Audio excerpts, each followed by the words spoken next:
not to mention again, but this is a very effective initiative which will touch upon lives probably now they are untouched. And we all have an opportunity to make that difference. Probably we compare ourselves with those unprivileged ones, we are the privileged ones, right? We are step ahead. So this is an opportunity where we can make a difference, help them, either by being a mentor to them. When we also learn, they also learn in the journey, or by being their partners, or just to explore more details on the WB platform. I'll pause there and we will take a leap for the next session, which is a very powerful panel discussion on our favorite topic, which is lastly, or it's a sticky floor, right? So the panel will delve into the intersectionality in DEI, what is holding back women leaders, what are the CEOs or boards doing to empower the next generation of female leaders. Without much ado, let me call out the panel and the moderator. Mr. Suman, founder, Inroads Leadership Development, Ms. Varsha, founder and CHRO Lenostun, Mr. Suman, ex-Agarwal, Ms. Sandhya, Head of Talent Management and Engagement, Southeast Asia, Essilorluxottica. As they walk their mind to the base, let me just take a minute to read out their brief introductions. Suman, a seasoned leadership expert, is the co-founder of Inroads Leadership Development, an IIT and IIM alumnus. As a certified coach, he specializes in emotional intelligence, mindfulness, and high-performance mindsets. Suman is a co-author of a best-selling book on EQ, From Command to Empathy, using EQ in the age of disruption. I'm sure it's going to be a pretty interesting one. Also prolific writer of management and leadership insights. We welcome you, Suman. Next up, we have Sandhya George as the Head of Talent Management and Engagement at Essilorluxottica, Southeast Asia, brings 22 plus years of experience across IT and non-IT sectors. Her expertise spans HR business partnering, talent development, and change management. She's led global initiatives, including Essilorluxottica University, and managed talent strategy across 7 APAC countries. She's also former NHRD Bangalore Secretary and current EC member. Welcome, Sandhya. Next up, we have Varsha Agarwal as a veteran DEI leader with 25 years of experience. She combines IT expertise with social impact to create inclusive workplaces. Her data-driven approach has revolutionized DEI programming and talent development. As respected speaker and mentor, she has influenced thousands through her work at prestigious institutions and conferences. Welcome, you. I'll take a pause here because they're so phenomenal. I have to catch my breath reading out their intros. Okay, we have Suman, a global HR and talent leader with 25 plus years at Fortune 550 companies like Disney, Amazon, and Target, specializes in building diverse organizations across Asia Pacific and North America. Beyond his corporate leadership, he's an author and podcaster who champions diversity, mentorship, and empathic leadership through various platforms. We welcome you, Suman, and with that, I pass it on to all of you for a very interesting conversation. Thank you everyone. I hope I'm audible right till the end. Yeah. Thank you AWLS, thank you Arvind. Really looking forward to this session. We had a small huddle where we discussed a lot of things. Realized we have tons of stories to kind of share. Want to keep this short, interesting. People have flights to catch, so I'll keep on looking at my watch. So I don't mean to be rude, but that's the only way we'll cover everything, right? So we have some 3 or 4 major things that we want to cover. Okay. Our topic today is glass ceiling or sticky floor. Yeah, exploring intersectionality in DEI. So let's start with sticky floor. Okay, I must confess that is a term that was new to me also. Sticky notes we know, but sticky rice we eat, but sticky floor was a new one. And it's interesting, they're kind of connected, but yet there are nuances. So let me maybe go to go to you, Varsha, because you're very passionate about bias. That's one thing that came out very clearly in the conversation. So tell us, what's your understanding of sticky floor versus glass ceiling?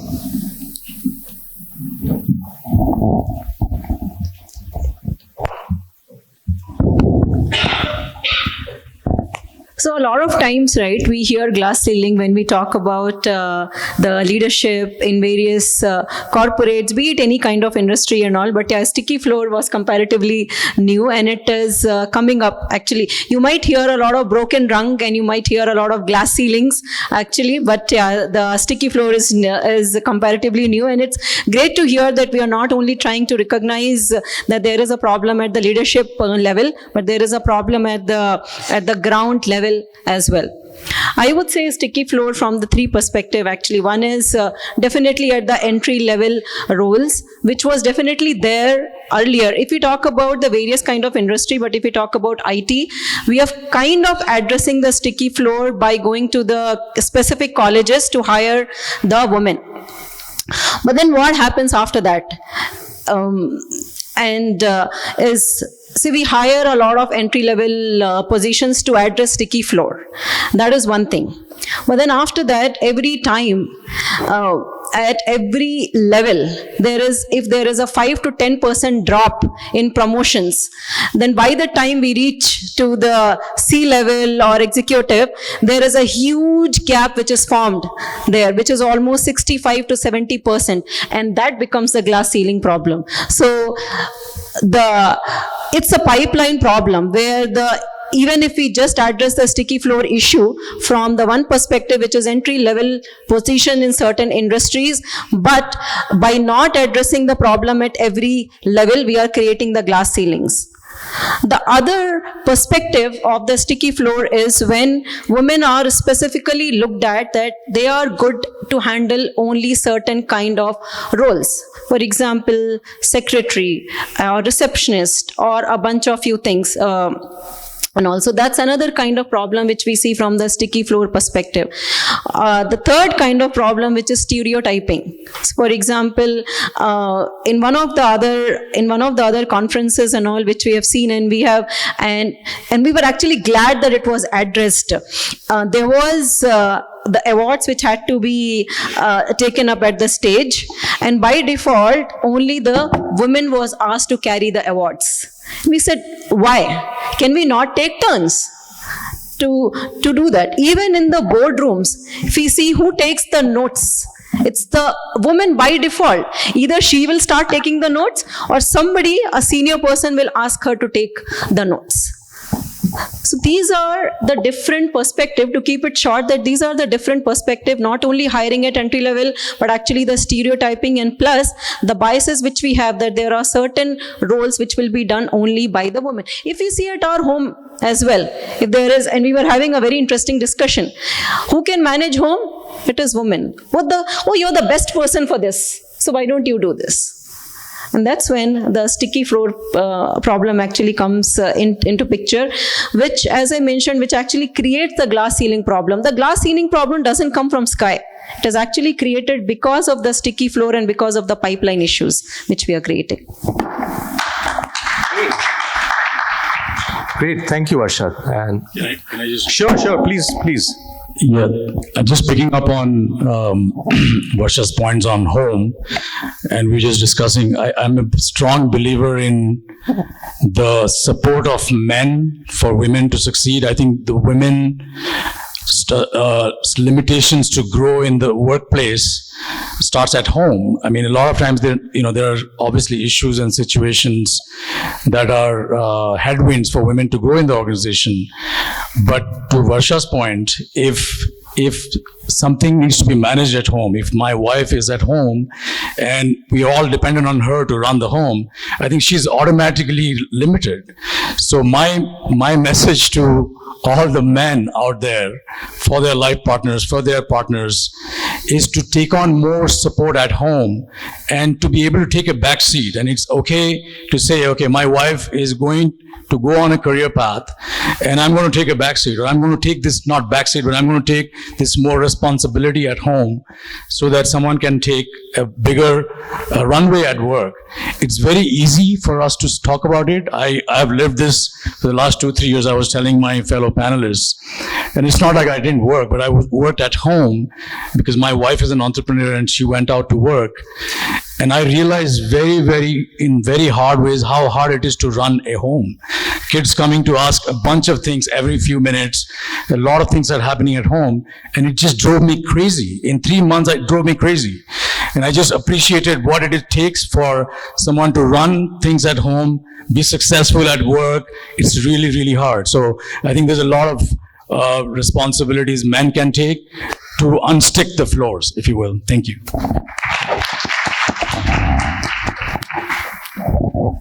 Yes, Sandhya. Since they also spoke, both of them have spoken, I thought I'll contribute my 2 cents on this. I think the other issue with the sticky flow concept is that the scope of growth for the individual, from a talent point of view, it's a problem, specifically because when we say secretary, when we think about a secretarial role, the first thing, the image that comes to our mind is a woman, a lady, right? And that itself is a bias. Now, having said that, if that secretary has been in that role for 8-10 years, give a hike to the individual on a year-on-year basis, at the end of the day, she outgrows the value of that role. And then you have a sticky flow problem, because where does the person move to? How does the person grow? Can you look at cross-functional growth for that individual? And that's where the problem lies, because at the end of the day, the person outgrows that role, both from a cost point of view as well as the role standpoint. And then you are in a situation where you have to take alternate measures. And that's the real problem at the end of the day, because cost is something, P&L is something that we will obviously take care of. We need to take care of. So I think that's an alternate point of view from a sticky flow situation. Yeah. Excellent. Thanks to all of you for sharing your perspectives. And on the side, me and Subhashish were discussing that yes, as we as men also need to do quite a bit. His main message was to the men, but then that's the wrong audience, Subhashish. But hope that message goes. I have similar stories to tell, but I'll park it for now. Let's move on to the second one, which is very interesting. Which is, and I'll state the question specifically. So if you have personal experiences, okay, which are interesting, which has an interesting perspective related to intersectionality, right, which is our main topic today, with age, disability, geographic location, like tier 1, tier 2, some of us talked about, or cultural, right? A lot of this stuff is deeply cultural. Yeah. It'll be good to hear some of those stories. And maybe I'll come to you, Subhashish, because you were sharing a few. So it'd be great if you can share it with the audience. Yeah, thank you. Yeah, I want to just touch on the word intersectionality. It's not a very widely known word. In fact, I got familiar with it, I want to say about 5-6 years back, when we were running unconscious bias training inside Amazon. This word was invented by somebody called Kimberly Crenshaw from Columbia University, when she suddenly realized, not suddenly, but she was actively pursuing this topic of discrimination for black women. And turns out that women if you just sort of paint women in one stroke, in one canvas, you're sort of missing a lot of layers underneath a particular section of the society, in this case women. And she realized that women of color, or black women, were facing much larger discriminations than women in general. And that's where this idea of intersectionality came, which is people of different minorities, when their differences intersect. If I'm a man, but if I'm a man, you think of me as in one way, but now if I tell you I'm gay, then you'll start thinking of me in a very different way. So there are two aspects which are colliding and intersecting, and that's where it plays out a lot more in organizations, right? So it's simplistic to paint one section demographic with one stroke. So I was just telling them I have a couple of experiences. So I used to work at Disney, and I moved from India to the US back in 2008, and I was an HR leader at Disney. And I was responsible for holding a lot of events, having leadership team meetings. So one day like this, I was hosting a meeting, and there were a bunch of leaders, senior leaders at Disney. We were speaking, and I was sitting in the front chair like this. And one of our leaders, this very senior woman leaders, was struggling to find a word, okay? And she was sort of struggling, she was fumbling. And instinctively, I just tried to help her, and I just ended up saying that word that she was struggling to find. And she, of course, got the word, but she said in the middle of 1,000 people, well, now I need to learn English from an Indian.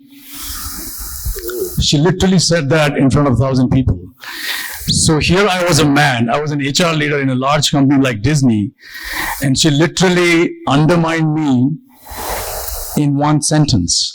So you can see how intersectionality plays. I was a man, so men are privileged and they're supposed to have no problem, but here it was the other way around the story. So that's when this idea of intersectionality can really play a role. So my request to all of you is, when you're looking at something with some degree of some lens, ask yourself, what are you missing? Are you really getting the whole story? And then you can appreciate the stories of people in their lives. Thank you. Thank you. Yeah, maybe I'll also share a personal story. I think one of the speakers in the first panel, she talked about empathy and the fact that you have to, if you'd experience it yourself, right? So I remember, I talk a lot about empathy. EQ is one of my areas of passion and interest. And so empathy and listening is what I focus on a lot. And once I was invited, like about a year back, I was on a conference, and for the first time I was in the, podium like this and dais like this, and all the other people were women. Yeah, and it suddenly struck me that, I wasn't uncomfortable, but I was keenly aware of the fact that everybody else was different. It was like an aha moment for me. Just now I'm able to realize, when in an organization, if there's mostly men and there's only minority of women, which we talked about, Varsha, that it can feel very difficult. So I think the men also need to, do a lot more. And that's the reason why I'm very happy that Shubhashish is there with me on the dais today. Okay, that was just a side note. Varsha, you mentioned a story. This lady went for an interview, and one of the questions asked to her was, have you completed your family? Okay. Now, I know some eyebrows getting raised there, I can see. But Arvind, it happens, right? We all know this. Tell us more about that story, Varsha.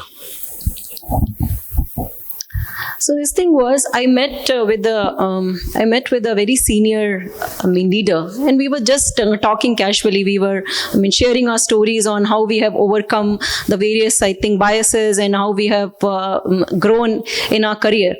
And she shared this particular thing that she is from sales, and she was really looking forward to join a very specific bank.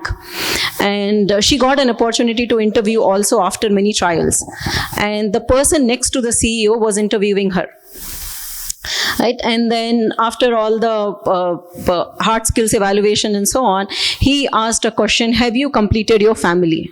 It's literally this question. She was taken aback.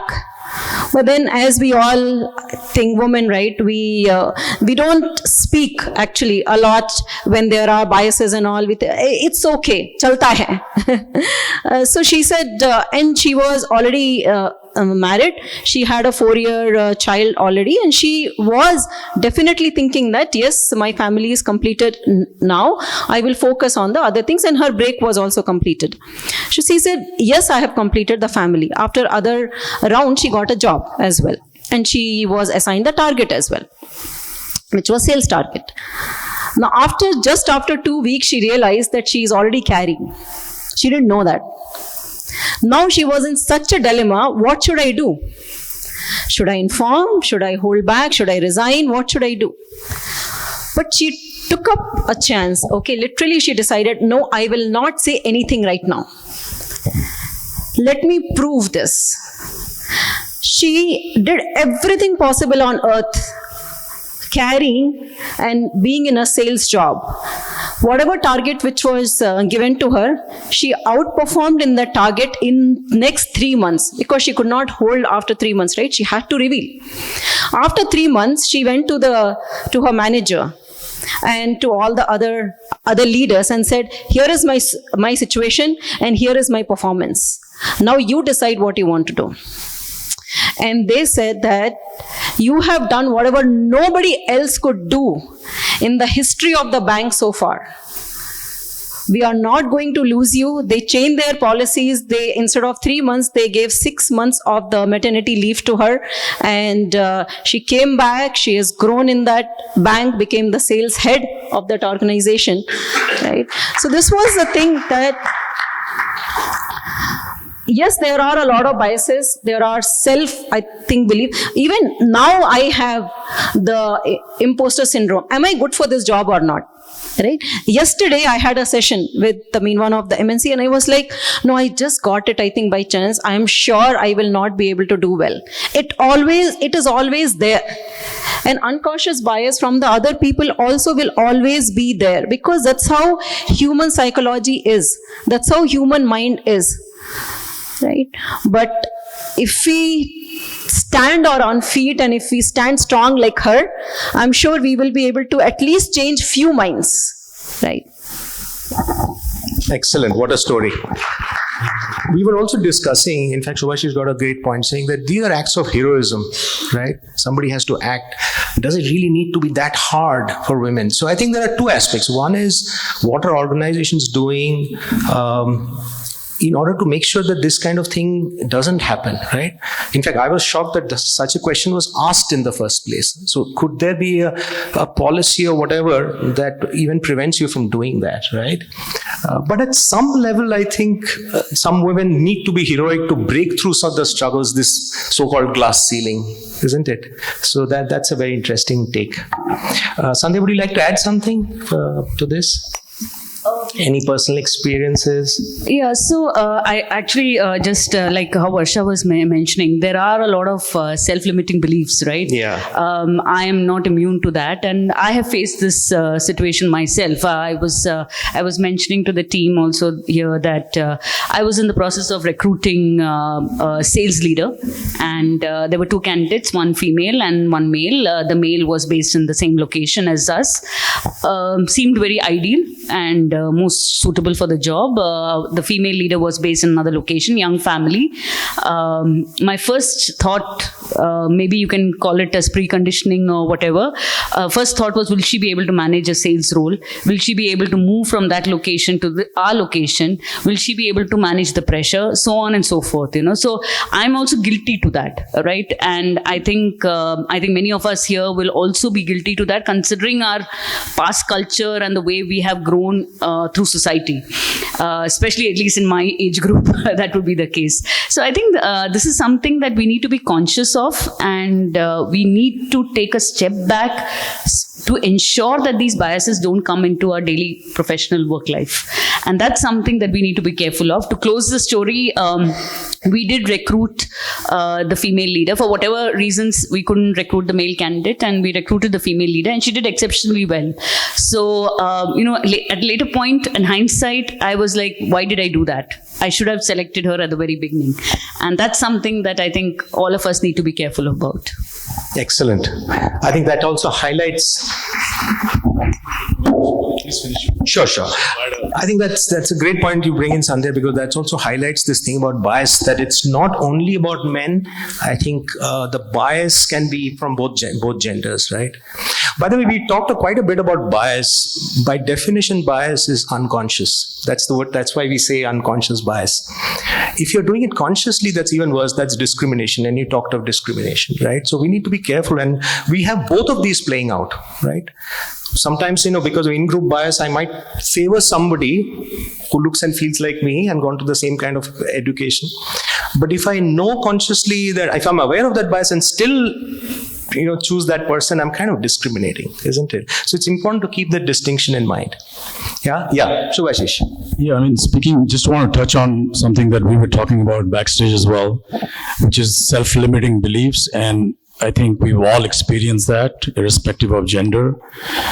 But statistically, it's been proven, and I think you were quoting that, is when you see a job description, women tend to look at if they're fitting all aspects of the job description before they decide to apply. And I've had that experience myself in my own experience.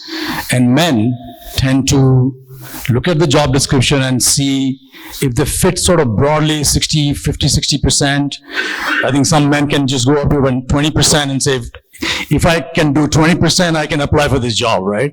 But statistically, men look at the job description, and if they fit 60%, then they go ahead and apply. So I would suggest to all of us that if you believe that there is a potential, and if you have done a lot of the work that seems like you can do, my request to all our candidates that I've had in the past is go ahead and apply, whether it's my personal life or professional lives as an HR leader, and the process will work itself out. If somebody has to reject, then they will reject. Why would you reject yourself? Case in point is one of my teammates, when I took on a role at Amazon, I had to build my team. And one of my internal team leaders, she only had done 50% of the job, but she convinced me that she can do the other 50%. And I took a leap of faith. I sort of had the background, and I kind of knew her capabilities on this 50%. And then I took a leap of faith and gave her the role. And she completely aced all of that role, not just that, but went beyond that, to the extent that she's my successor when I left Amazon. So this story is not something from an academia, it's my own real life story. So that's the message that I want us to take away. Super. Okay, sure. Yeah, go ahead. So one of the thing on the bias, which is, how many of you will be surprised if there is a female which is supervising a construction? Will you be surprised? Yes? Yes. Right? And there was the story that there was a real scenario which has happened, whereas a 14-year-old girl whose mother is already in inclusion, right? So it has never happened that any biases or anything which was taught to her, or she has seen that. They lived in a very high profile society and all that, okay, where everybody was kind of equitable. But she saw that there is a construction which is happening and a female is supervising it. And she called her mom. Mom, see, there is a very different kind of scenario. And her mom was surprised. How come she got it? That even a 14-year-old girl is finding a woman supervising a construction very unusual. Somehow it comes. Right? Because as Suman is saying, it's uncautious because of the people, because it's there from the beginning itself. That's how I believe our minds are wired. So believe what I say is that we probably as human minds, be uncautious bias always, but can we be cautiously unbiased? Think before we act, think before we speak, and think before we react. So let's try to be cautiously unbiased if we can't be uncautious biased. Well put. They say you cannot ever eliminate bias, you can only be aware of it. I think it's about the awareness. So maybe I'll just quickly narrate a story, since we're talking a lot of stories. It's like a riddle, okay, but at the end of it, there's a question. If you know the answer, please don't say it, because I want to see how many of you can figure this out. So there's this boy and his father. They were going going somewhere on the road, and they had met with an accident. It was a very bad accident, and the father passed away. Yeah, and the boy was taken to the hospital. He was in a critical condition. So in the hospital, they said, you know what, we need to operate on this boy, and it needs to be the most senior person who can do this. So they waited, and then finally the surgeon walks in, looks at the boy, and he says, I can't operate on him. He's my son. So what do you think happened here? Any of you got that? Yeah, many of you got that. So the surgeon is the mother. But it's conditioning, because when you hear it, I'm sure most of you would have, in your mind, visualized a man walking in. Yes or no? That's the power of bias. Okay, we all have it. We can only be aware of it. Sorry for the digression. I hope that I always narrate this story when I talk of bias. We were talking about, interesting question is, we're talking about this glass ceiling or a sticky floor. Of course, that's environment. But how much of it is due to the environment, and how much of it is because of psychological conditioning, which is self-oriented? Yeah, that's an interesting one. So that will also determine where organizations need to focus. Do we need to have individual training for women, or do you need to create an environment which is more conducive? Yeah, so let's talk a bit about that. And also a lot of the problems we talked about, let's look at what are the solutions, possible solutions, or what you have seen or what organizations can do. Okay? Makes sense? Yeah. Sandhya, I'll come to you. Maybe you talked of a few when we were discussing, like flexi work. Maybe you want to elaborate on that? Yeah. So this is during the time when I was at the cusp of my career, in terms of I had two young children, and I was being considered for some international assignments, but I didn't have a relevant support staff at my personal front to be able to manage the children when I'm at work. And I was in a situation where I had to quit my job, and in fact I did put in my papers, and the organization came back to me saying that why do you want to do this? So I said, see, I need someone to pick up my son from school. I have a 6-month-old baby. I don't have anybody to help me out with this. They helped me with giving me a part-time option, which in those days was a very new thing, right? It wasn't very prevalent, and IT was not actually using that as an option. They really looked at it in a new way and gave me a part-time option, and I took it for a year. And during that time, I set my support system in place on the home front, which really helped me to come back to the same role a year later.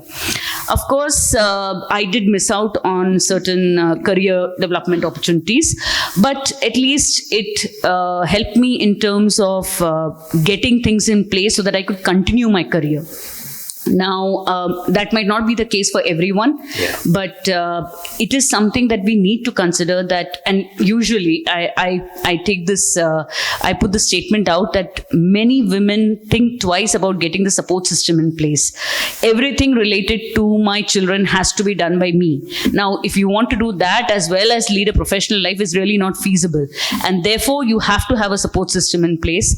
There are some very young people here also, and you will face these dilemmas in the early part of your career, professional or personal. You need to choose. If you have the support system in place, you will be able to do a lot of things. Decisions will have to be taken, and you might lose out some, but you will also gain a lot. So that's something that maybe you need to think about also. Great point. I think we should also read Indra Nui's book. I think she has some very interesting tips of how to handle that. It was quite amazing how she did that. Ashish, you talked. Share some Amazon examples. Yeah, I think one of the things that we were, I will go back to my last employment at Amazon. We were trying to look at, from an inclusion standpoint, was we're always looking at this glass ceiling and why women are not able to rise and so forth. But when you double click on it, there's a life experience story behind every woman's life, and there are different stages. And there are a lot of topics that are just unspoken in the organization. Menstrual, breaks, all the way till pregnancy loss, to menopause, these are topics that are not widely spoken about in organizations, even very progressive organizations. Leave alone awareness of all these topics and how it impacts women and men. It's just a very, very unspoken topic. So we're starting to shine some light on a life journey of a woman employee and candidates, and figuring out what should we do. To your point, Suman, on organizations, what can the organizations do? Yeah. So I think the first topic is just talk about it. So I think if any of you are in leadership roles, or in HR roles, or in the people function, my request is that please create that environment where they're able to speak about it. Share your own life story. I think we can all take away these taboos. These are not taboos. These are just real life. We're real people living real experiences. And if you are an employee and if you're just an individual contributor, you should feel encouraged to talk about it. To Varsha's point, someone has to just get out of the sort of limitation and talk about it. I think the first is environment and awareness. By speaking up, by talking about it, we can drive change. The second is resource groups and communities. I think they're very powerful. If you find another person who's like you, and if you form a little community, it can have a lot of power. And organization leaders can create these communities and be champions of those communities, and employees can form those communities. I think just by these two things, we can bring a lot of, take away the shame and the guilt and the taboos out of this stuff, and then have a more equitable organization. I just want to mention one more point, to add on.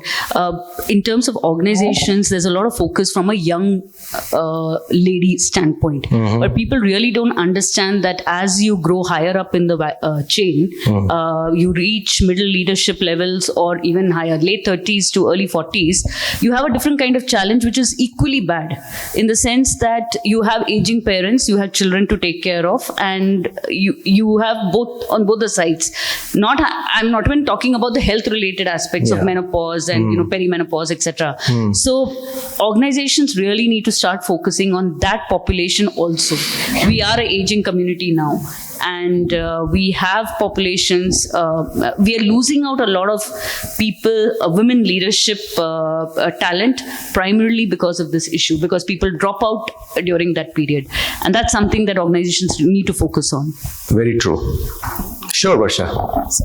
I would like to add a couple of points when we talk about what organizations can do. So I think there are a lot of initiatives which are happening in various organizations. I think the true change which will actually come when we will come over from tokenism. So there are a lot of initiatives which are happening. Let me hire certain women, this percentage of women, this percentage of people with disability, this percentage of LGBTQIA plus community at entry level, and my numbers are met. I have got my branding, I have got my reputation, and so on. But those doesn't actually create a pipeline, and that doesn't make a scalable and sustainable difference. So first of all, what we need to do is get rid of this tokenism thing. Even if you are able to make an impact on one certain community, but a sustainable and scalable impact, I believe that should be the focus. The second point which I would like to make is the power of collaboration. A lot of organizations, all of us are doing certain things in isolation. For example, in my previous organization, we started a program called TARA, for women back to work, right? And we had a great program with actually eventually after a few years, there were 30,000 women who have registered and who were certified as well.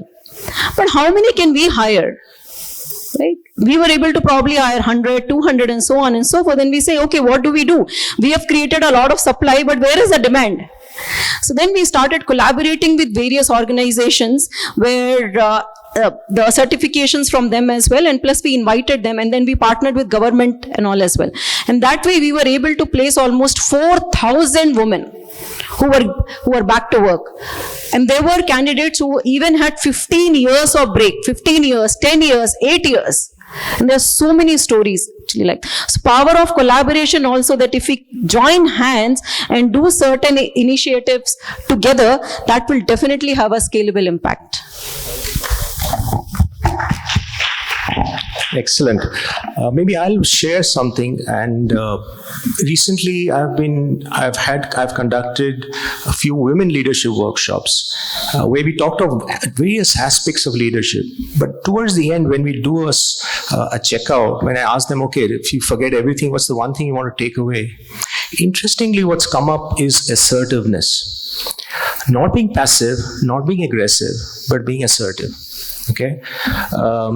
There's also a perception issue here, because research shows that the same language when used by a man is seen as assertive, whereas when a woman uses it, it can be seen as aggressive. So you have to be a little careful how you put it. But often what women do is not to say it at all, since we're talking of speaking up. And there could be multiple reasons for it. One could be overthinking, or, what's the point of me saying it, because nobody's going to do it anyway. But I think the key takeaway is it doesn't matter. That's not in your control, but what's in your control is to say what's on your mind. Yeah, just being assertive. I just thought I'll throw it out there, because that's what I'm increasingly hearing from women, right? And it goes to the heart of speaking up. There are quite a few bias-related issues that we talked about. Do you want to, or some personal stories that you want to say? That we discussed quite a few, so I think those would be interesting. Would you like to share any of those? And then we leave about 10 minutes for discussions, right? I would like to hear more questions from the audience. Yeah. So I think we spoke about self biases, the biases which we have. For example, all of us, even now, I have a lot of biases about me on what I could be able to achieve. And we spoke about what organizations can do. Let me share a story what peers can do. Right? We as peers. So one of the thing which has happened, in my team, there was a very bright lady. She was there, though she was junior, right? And she was doing very well. She was remote, and we used to call the remote people once in a quarter, every year. And then we had 4 members in that particular team. There were 2 senior male colleagues, and there was a manager who was looking after that particular team. The team lead left. So I asked the other senior male colleague, hey, would you like to be a tech lead? He said, no, I would like to be a IC for now, because I'm focusing on design and then coding and all. Okay. I asked the other person, would you like to be a tech lead? He said, no, I would also like to focus on programming and this and that and all that. And I didn't have an option, and this particular lady was really bright. Right? So I asked her, would you like to be a lead? She said yes. She was bubbling with energy, very confident, and she was so happy that she got a break being a tech lead at this particular, just after 2 years of experience. He said, we will provide you all the support system. She was all set, okay, for it. And we told the other 3-4 people in the team that, okay, after a few days, once we ramp her up, she will be the lead. And then after a week, she came back to me and she said, I am resigning. And I'll go for higher studies. I was like, what happened? Just a week before, you were so bubbling with energy, you were so confident, and you were ready to take charge, and so on and so forth. She did not say anything. Later on, I have asked the manager, asked the other people. So what the manager eventually told is, these 2 people who said no for a tech lead role, they started not behaving well with her. How come a female, that to such a junior, can be a lead? Now, will she provide instructions to me on what I should do? And then she was taken aback. She was like, no, I think I'm not good for this particular job. I won't be able to lead. I don't have a support system actually at all. They will not support me. I will not be able to perform well and all. And when she spoke to the manager, I got to know that as well. Even the manager told that probably at this particular stage, it's not good for you to take up this role. All 3 of them turned her down. And how much ever I convinced her, she did not taken up the role, she left. So one of the important thing actually is it's not only HR leaders, it's not only BU leaders, it's not only the TA leaders, or it's not only the responsibility of just the leaders or just the executives of just the C-level. It's a responsibility of all of us as well. Great point, Varsha. Thank you. That's a great story. I hope that she found her way back into the leadership role when the story continued. Yeah, one of the things that I hope it gives you some more optimism for possibilities is a hypothesis we took on looking at performance of various categories of candidates who are coming from different educational and experience backgrounds. Because there's a bias, education bias, brand bias for hiring managers to hire from certain schools and certain companies. And it's very, very deeply prevalent. So I've been in recruiting, and a lot of times leaders will say, I want this, whatever, IIT, IIM, Unilever, P&G, and my job is done. And very, very unconsciously or by force, we recruiting team members would fall prey into that because we want to hire faster. But one of the things that we took step back and looked at is, let's look at the performance of people coming from all backgrounds, from top schools and top companies down to the last companies and last schools, right? And we put them all in one sort of spreadsheet and just track their performance as candidates and in employees. And turns out that that hypothesis was terribly wrong, that only the top quartile would perform the best. Turns out that performance was scattered equitably across the ladder. It didn't matter where they came from. So I think this, and if it gives you optimism that if you are feeling limited, that my own educational background, I'm not from this top school, or I didn't work in the biggest brands in the country, just take some hope and optimism that that actually does not matter. What matters is how good you are at work and how you're able to tell your story and how you can prove yourself. Great. So now you have a data point, right? Yeah. There is absolute data point. Yeah, data and we presented that to our organization, and there was a real aha moment. Yeah. And the leaders actually thought that it's a great opportunity for us to hire better as well. So I think that one thing strikes me as what a lot of progressive companies are doing is to first create data. Because we often say that a lot of the data we read about, generic data, originates from the West. We are not very good at creating data. So as organizations, that's one thing could be a great starting point. Just show the data, because nothing like data to convince people, isn't it?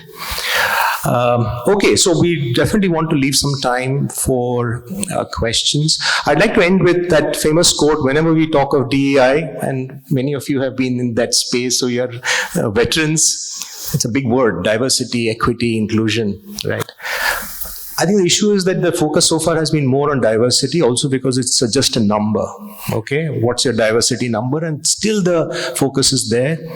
And that famous quote, the diversity is being invited to the party and inclusion is being asked to dance, right? I think it was Werner Meyer's quote, a brilliant quote. But I think there's one level below that, which is belonging. Yeah, these two you can still control. Belongingness has to be felt. Do you really feel valued when you come to work? And if you look at it from that lens, I think we have a long way to go. It's not anything to do with gender anymore. There's so much talk about toxicity in organizations today. It's finally about belongingness, isn't it? In fact, the other way around is some progressive companies are already reaching the diversity target. So I just heard this one person was saying, hey, we've hit the numbers, now what? I think now the real work starts. How do you make sure people feel included in organizations? Yeah. Okay, with that, any last words, or we'll open it up for questions? Yeah, are we good? Yeah, so, yeah, yes, please. Right at the back. Hi, my name is Narayan. I'm a corporate trainer. I'm a trainee from Maharashtra State Office. So, like Rajiv Bajaj, MD of Bajaj Auto, I also wanted to propagate homeopathy Europe. You just talked about the menstrual hygiene, which is very important, and for the overall wellness. So, homeopathy is a wonderful medicine. So, just I wanted to tell all the women folks and also the men folk here. Homeopathy is a wonderful medicine to take care of the menstrual hygiene. So whatever problem someone could have, I take my spouse also there, my daughter. Now, we should also thank our government that we have an integrated medicine approach apart from allopathy. You have Ayush, there is a ministry also. A for Ayurveda, Y for Yoga and Naturopathy, U for Unani, S for Sita, and H for Homeopathy, that is Ayush. There is a ministry Ayush, right? And I'm an accidental yoga trainer because my son had a health issue during his engineering days. And yoga cured him. He had irritable bowel syndrome, IBS. So, allopathy medicine told there's no medicine for that, and he has to lifelong struggle. But I figured it out by Googling. There was an alternative treatment yoga. I put him in West University here in Sydney, and within 1 week's time, he has come out. Just I want to tell people to please look at alternative treatment and take that menstrual hygiene very seriously, and it's a wonderful thing. Okay, thank you very much. Sorry. Yeah. Hey, by the way, I should say wonderful stories, and it was I was resonating with all the stories that you were talking about as a tech leader and as an executive coach today. I must personally appreciate Subhashish because I love the fluency of intersectionality and various aspects you brought up. It was very rare to see. By the way, my biases is kicking in, but I'm also cautiously unconscious to make sure that. The question is for you, while you've worked in various industries like Disney, Amazon and all, equity plays a very critical role, right? And I'm sure all the organizations are working. I myself have worked as a leader as well and now as well. What's that the organizations need to do differently? Right? Apart from what they're doing today on equity, apart from pay parity, I think there's much more to it, right? What is that organization need to do one thing very differently to enable DEIB? I must start by saying, in my own experience, we've only made very nascent beginning in this equity journey, to Suman's point, but it's an incredible opportunity. For those of you who are trying to make sense of what equity means, is the way I understood of how to explain equity to somebody else. When, for example, if you have two children, and both the children come to you and say, I'm hungry, and you give an apple to your first child, and they just lap it up and finish the apple, and you give the apple to the second child, and they like hate apple, right? So both are hungry, you're giving both of them food, but one of them is happy, the other one's not. So in other words, your initiative as an organization, if it's the same initiative, it's not necessarily creating an equitable experience for all the employees. So this is a very simple way I understood equity. And it's kind of opened up my eyes to how we are looking at candidates, how we're looking at employees, what is my growth path, what does success look like for me in a career is different from what does success look like for Varsha. I might not want to be the sales leader of the organization. I might need a different kind of experience. So I think that's a lot of food for thought for organizations, and it is exciting to not look at things very homogeneously in a monolithic way and say, okay, my career paths have to be different, candidate experiences have to be different, looking at where your customers are coming from, and customers are candidates or employees. So I mean, we can go into a long discussion, but I think philosophically, just looking at where people are in their life journey and their experiences and expectations, and try and customize. It's just the way that consumer brands are doing now to reach the consumers. How do organizations do the same for their employees and candidates? I hope that helps, but it's a long discussion. I'll just like to add one or two things. I personally, this is purely from my personal experience, there's a lot of stuff already out there. The problem is more of tokenism. Yeah, I just read a statistic that now by rule you need to have one board member who's diverse, right? More than 500 companies paid money as fines, right? Rather than trying to be compliant. The stock market got 27 crores out of it. So people said, we might as well pay the fine, but we're not going to, have, that's a deep-rooted bias. So personally, my message to leaders would be aware of tokenism. Do you really mean what you're saying? Equity makes it a little more complex, which is essentially what I'm taking away from what you're saying is you could have different policies for different people. You can't have an apple for everybody, right? And that goes to flexi hours, like you mentioned, right? So for instance, after the COVID, statistics was saying it was actually helping women because it gave them the flexibility. But today what is happening is people are going back to the outdated thinking, saying everybody needs to be in the office. If you really want good equity, can we have a policy which, creates a separation? But again, that requires a lot of courage. Because I think leadership is all about courage, right? People don't want to do that. People want to see who else is doing it. What is Amazon doing? If Amazon does it, then I'll do it, right? So yeah, those are my 2 cents. Any other point? There is a small story which I will share. There was a female leader in my organization earlier. For 6 years, she did not get any promotion. 6 years. Because and then when she spoke up, what we realized that she took 2 breaks in between, 6 months and 6 months. But out of 6 years, she was on a break only for 1 year, right? Because of the 2 maternity leaves. But what happens is a lot of recency bias come into picture. Whenever there is an appraisal which is happening, what we think actually, last 3 months, was she there or not? What did she do in last 3 months? And unfortunately, she was on leave. So the equitable policy was which we made actually is every quarter there will be a performance evaluation which will happen. It will be documented, and whenever there is a promotion, whenever there is an appraisal which is due, it's not just up to the manager on what he or she or they think of the person what they did. The entire documentation of the 1 year, 2 year, 3 year will be checked, and even if the lady or whosoever it is on leave or caregiving break or whatever it is, if their performance is consistent over the 3 years, they will get a promotion even if they are on maternity leave. Those kind of equitable policies what we need actually in the organization. Excellent. So for some of you who may not know what a recency bias is, make sure you do your best work just before the appraisal, because that's what people remember, right? Okay, any other questions? I think we have one there. In the interest of Yes. time, we'll just pause there. Thank you. Yeah. Last question.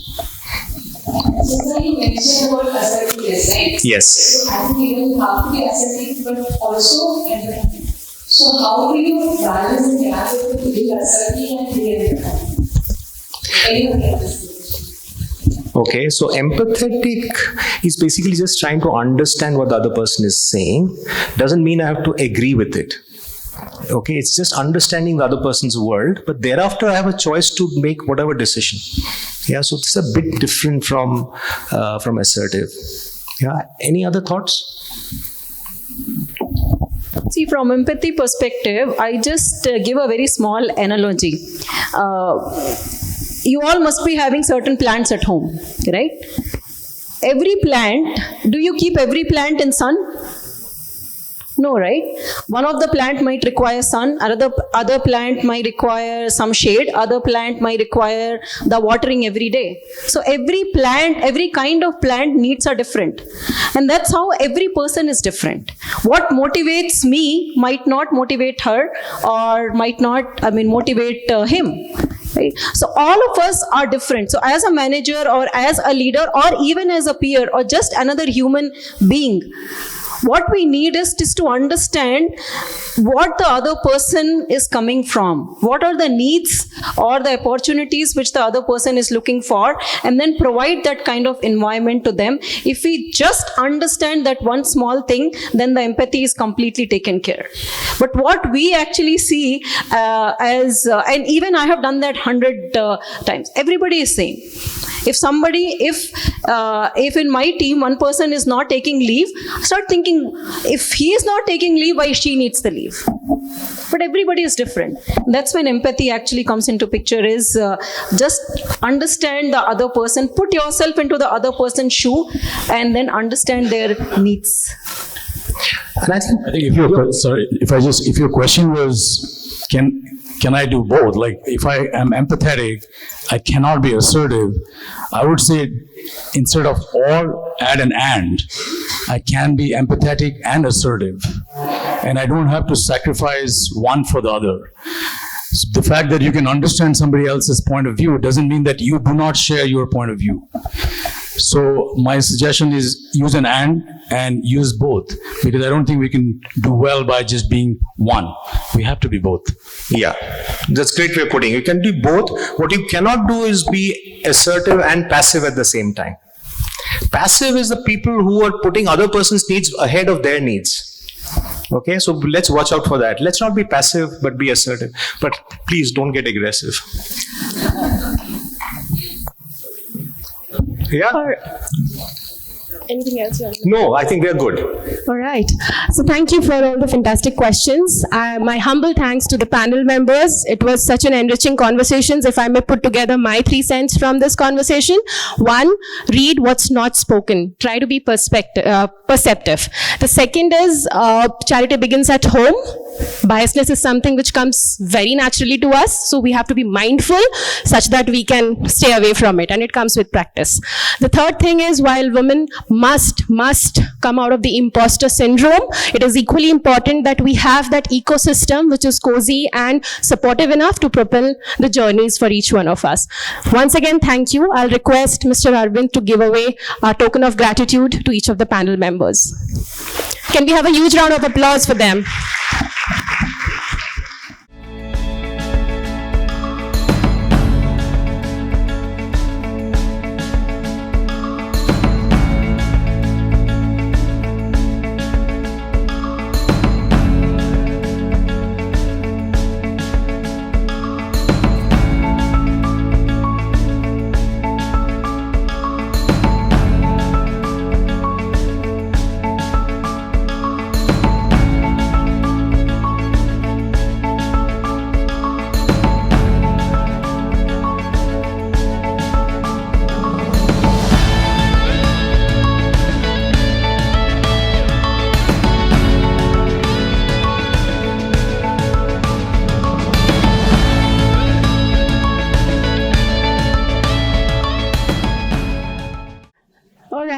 Also, you know what? Studies show that 100% of summit participants perform better after eating.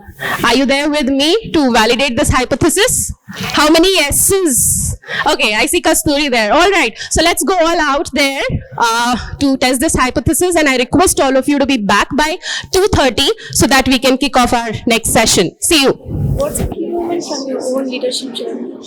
Yeah, I mean, I've been leading teams for a long time. I think one of the key moments for me was when I moved to the US from India. I had to lead a team that is from the US, Americans with a lot of years of experience behind them.